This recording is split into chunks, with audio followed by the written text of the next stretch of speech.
This time last night, we were tracking some strong and severe thunderstorms through the area. Chief Meteorologist Dave Dirks watching that line of storms come through and alerting you to those watches and warnings that were out and the winds that those storms were bringing to our area. Check out some of this video that I captured earlier today. This is from Carter County. This is just to the east of Hampton, about 2 or 3 miles, and just to the kind of southwest there of Tiger Valley, or northwest, I should say. You can see all the extensive tree damage there from those storms that moved through last night around 6:45.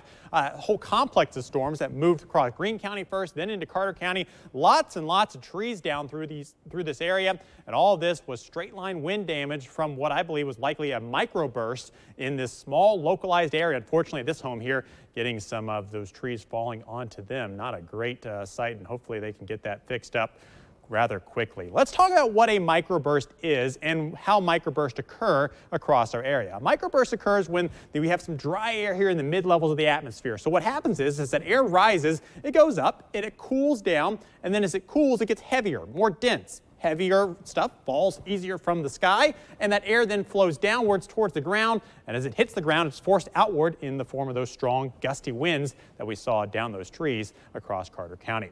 Through the area today, it's just some clouds around. Kind of a dreary day, though, honestly, for May standards. Check out our time lapse here from our Ashley Home Store camera network. You notice some on and off rain showers, some mist and drizzle, and overall just some cloudy skies throughout the day across much of the area. As we look into the overnight hours, temperatures will be dropping down into the 40s. I do expect us to see a pretty good climb as we go into tomorrow, with temperatures climbing back up into the 70s as we go into the afternoon. And a few spots, but most of the area is pretty much just going to be hanging out in the upper 60s as we roll on through your day on Sunday.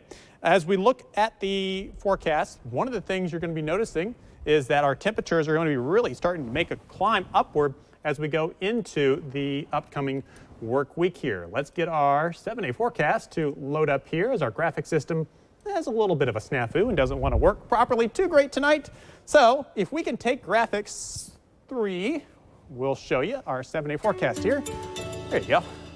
And as you notice there, once things start to work again, 77 on Monday, 80s by Tuesday, and then we're climbing more into the 80s as we go into Wednesday and Thursday. Now, that's the thing you got to watch as we see our temperatures climb. We'll also see our rain chances climb. So if you have plans midweek to late week, do expect some showers and storms to be around, with around a 30% chance on Wednesday, a 60% chance on Thursday, and then temperatures still in the 80s on Friday and into Saturday with a 50 to 20% chance of some showers around. Looking at Memorial Day here, we'll start off kind of cool in the 40s, warming up in the 70s later on in the afternoon. Storm Track 5 weather cameras, sponsored by your Tri-Cities Ashley Home Store.